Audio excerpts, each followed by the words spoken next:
10 years. 10 years of waking up next to the same man. 10 years of shared bills, shared silence, shared sacrifices no one ever applauded. 10 years of believing that loyalty meant something.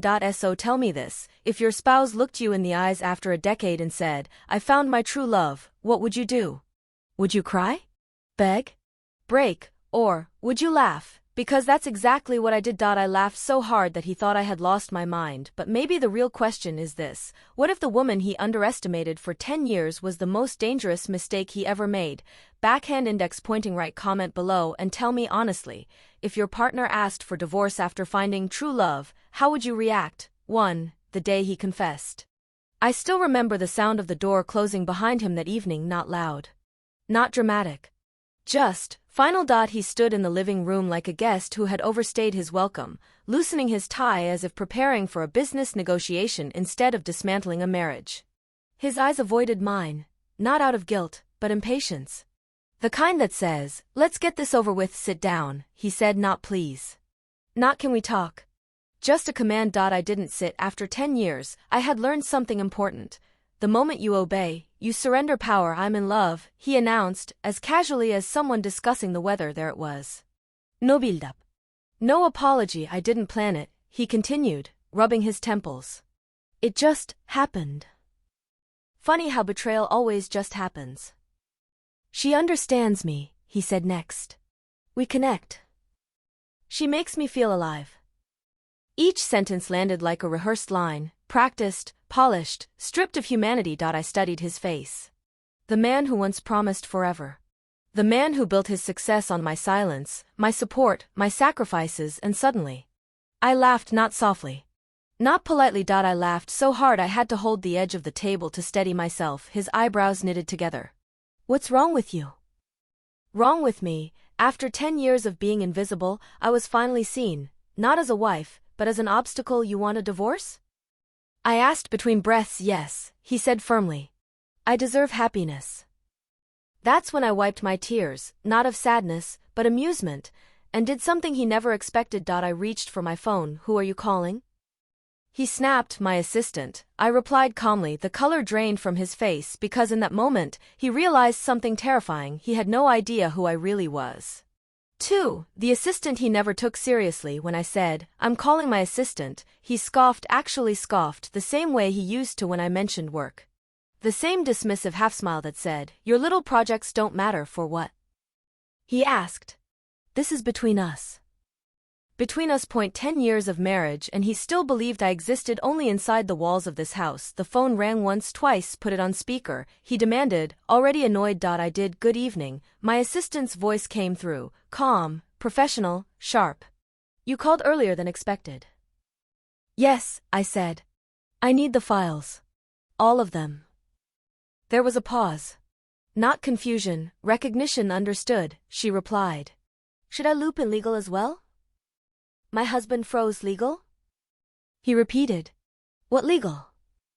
I didn't answer him. Instead, I walked past him and sat down, slowly, deliberately, finally taking the seat he had ordered me to take earlier. "Funny how power changes chairs." "Email everything," I said into the phone.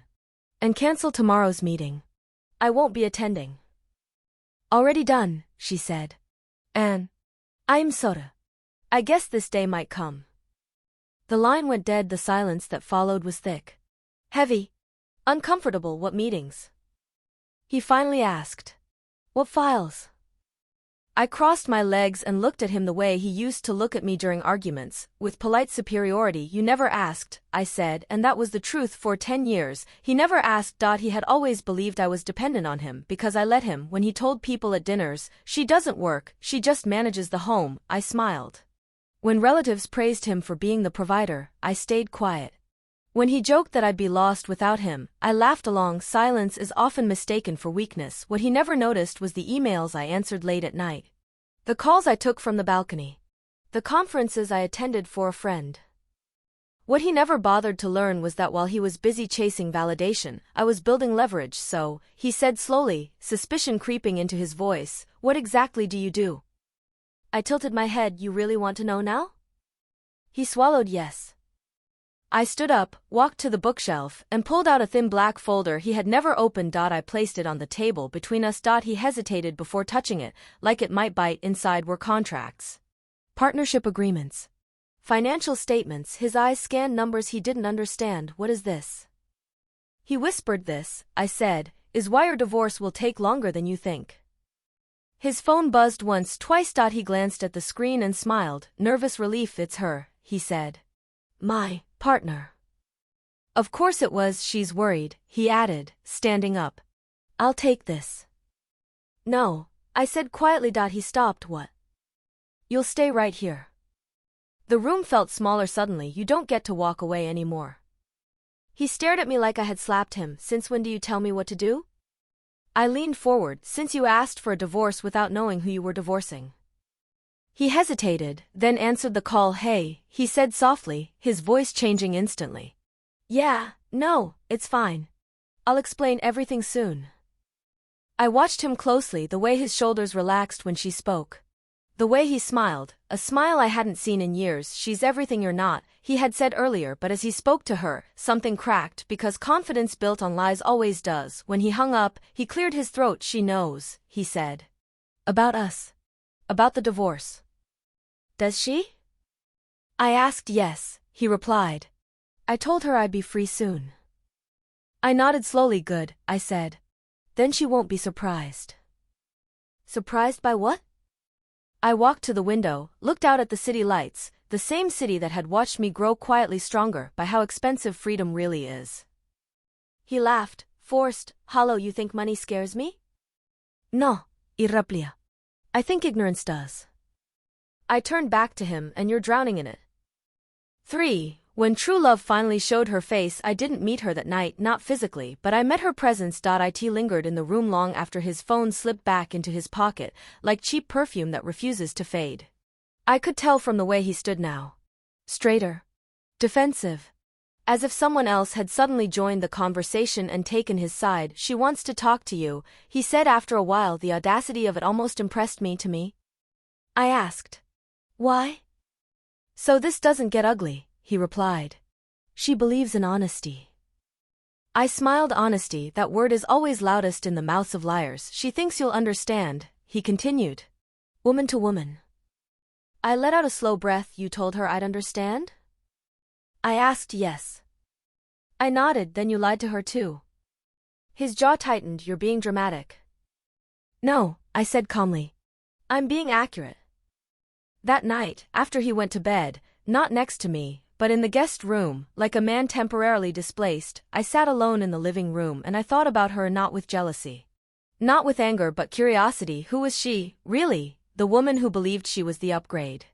The woman who thought she had won something instead of inherited a problem. My phone buzzed softly. An email from my assistant. Subject, background and timeline. I opened it, and that's when I realized something terrifyingly ironic. She wasn't special, she was predictable. She was younger.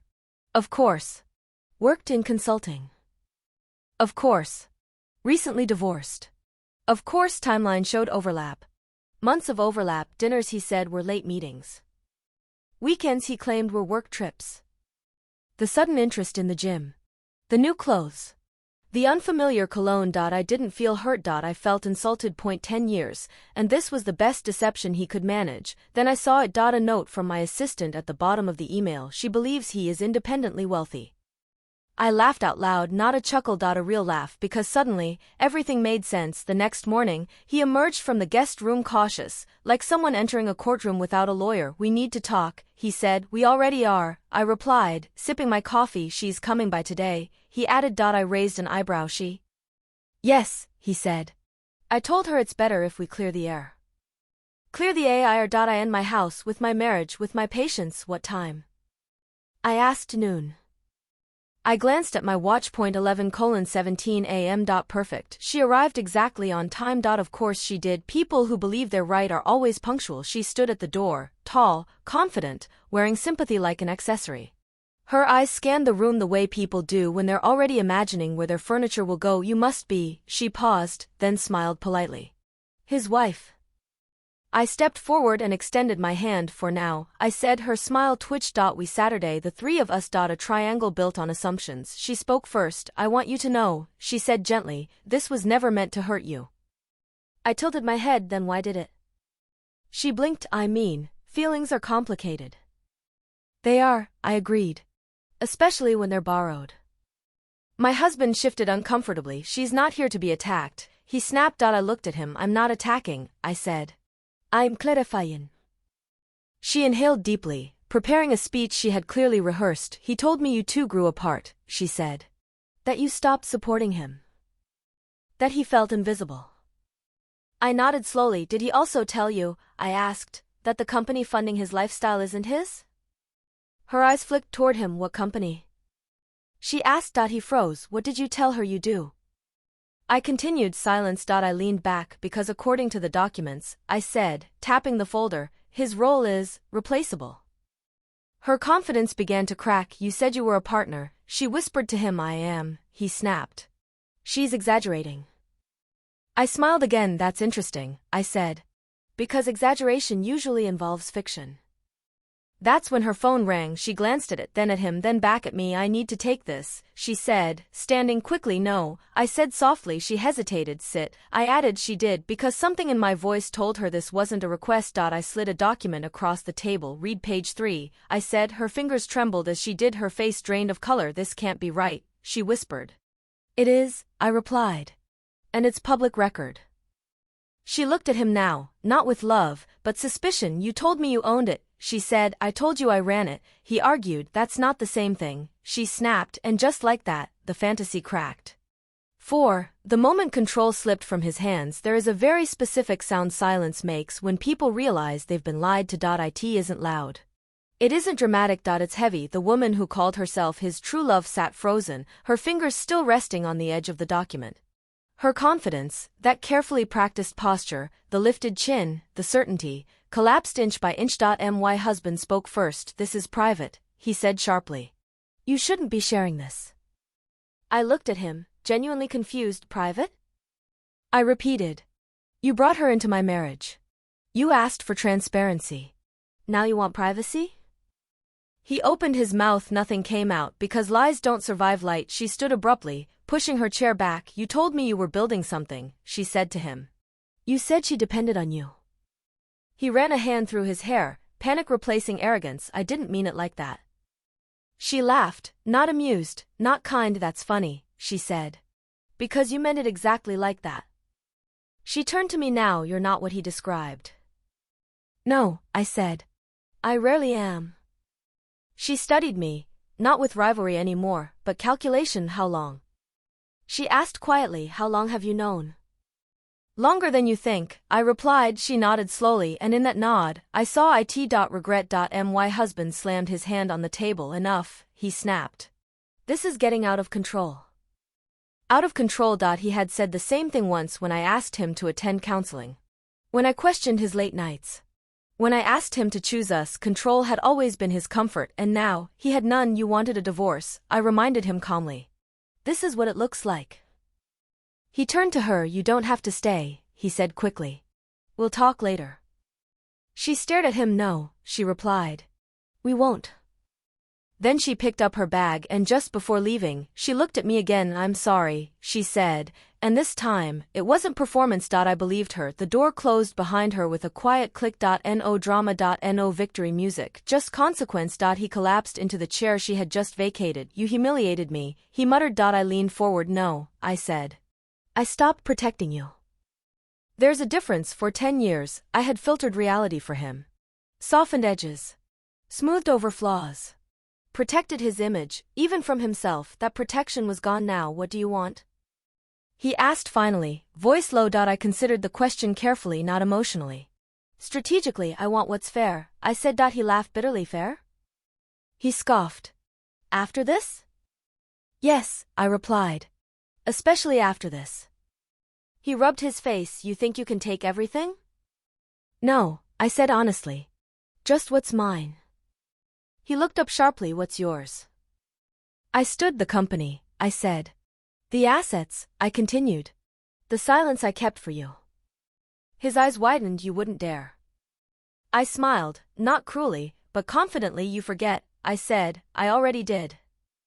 His phone buzzed again this time. It wasn't her. It was his partner, the one who actually mattered. He answered nervously, yes, I'm home, no, everything's fine.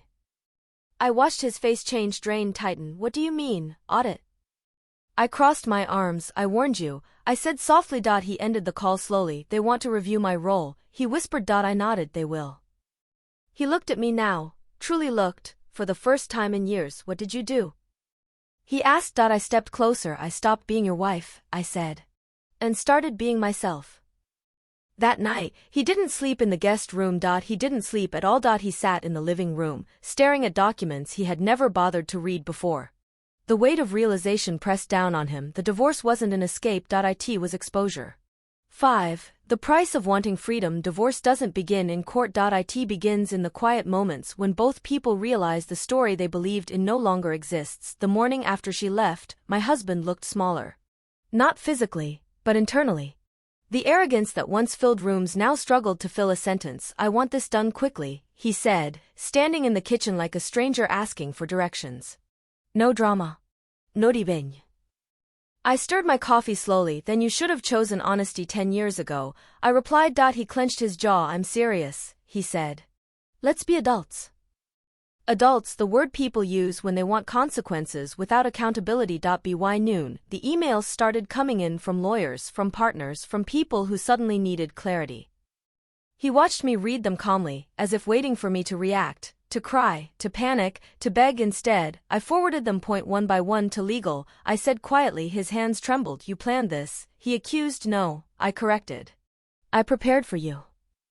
Preparation looks like cruelty when you benefit from someone's ignorance. The first legal meeting took place 2 days later. A glass-walled conference room. Neutral colors.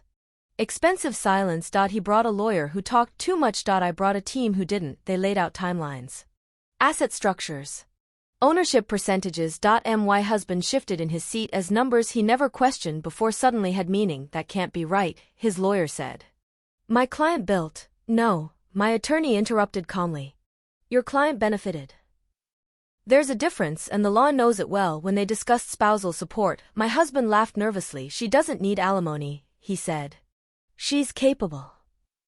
I smiled. I agree, I said. The room paused, but I continued. She does owe restitution. His lawyer frowned. For what? For 10 years of unpaid labor, my attorney replied. Emotional. Strategic. Operational. The air changed because suddenly, this wasn't about divorce. It was about debt. Later that evening, he cornered me in the hallway. You're enjoying this, he said bitterly. I shook my head. No, I said honestly. I'm surviving it. There's a difference. Enjoyment is loud, survival is precise. That night, his true love texted him. I saw the message light up his phone. We need to talk. He stared at it like it might explode. You should answer, I said. I don't know what to say, he whispered. I met his eyes. For once, I said, tell the truth. He didn't reply because truth would cost him what fantasy never could. The court date was set, temporary orders issued, assets frozen, control shifted, and with every legal document, I watched something break inside him, not his heart, but his entitlement. He wasn't losing a wife. He was losing the story where he was the hero. On the final page of the preliminary settlement, there was a clause he hadn't noticed until he did. What's this? He asked, pointing. Non-disparagement, I said. You don't speak about me. Ever. He scoffed. You think I would? I leaned closer. I know you would, I said. That's why it's there. 6. When the world started asking questions, there's a strange comfort in being anonymous during a breakup, but when you build your life on image, on admiration, on being seen as the good man, anonymity disappears fast. The rumors didn't start with shouting, they started with silence, meetings he was suddenly excluded from.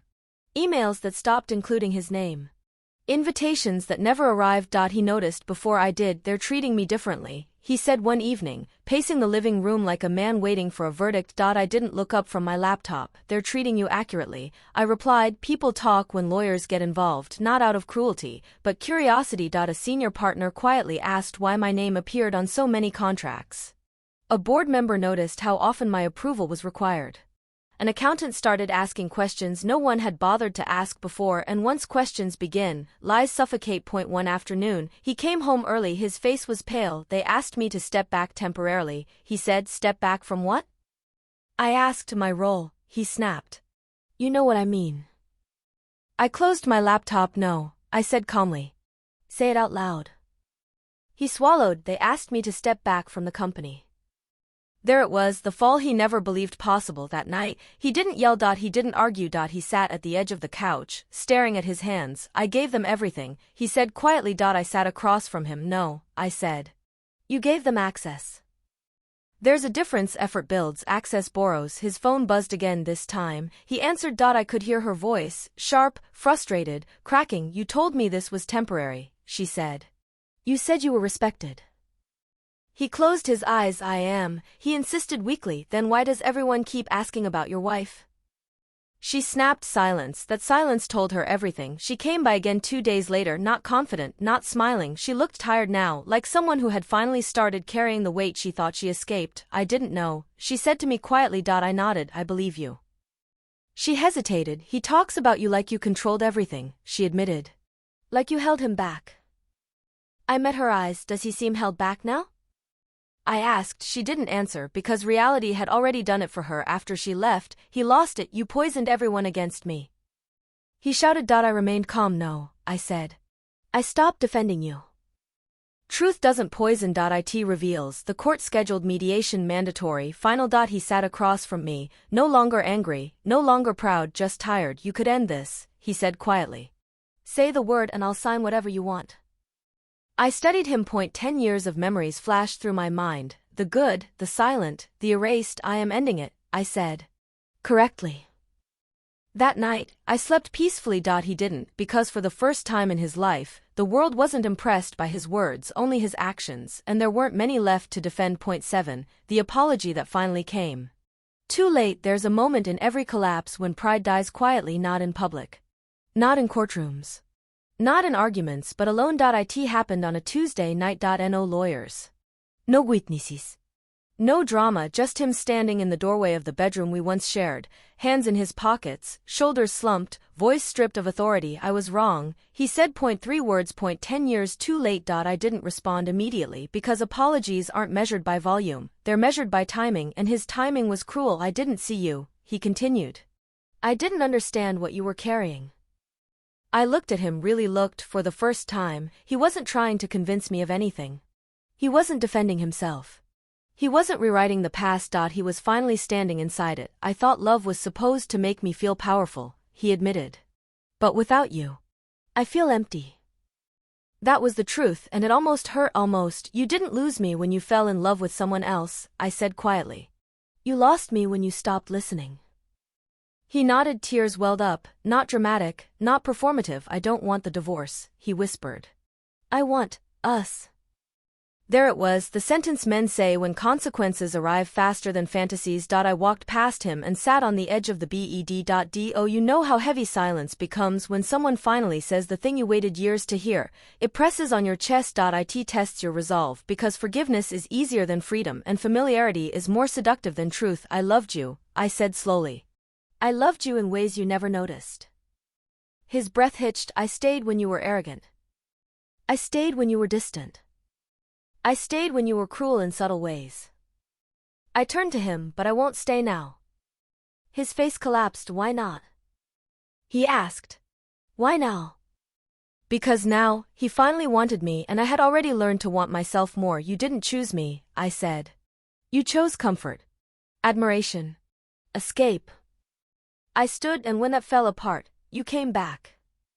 He reached out instinctively. I stepped back. "I forgive you," I said. That hurt him more than anger ever could. "Forgiveness," I added, "doesn't mean access."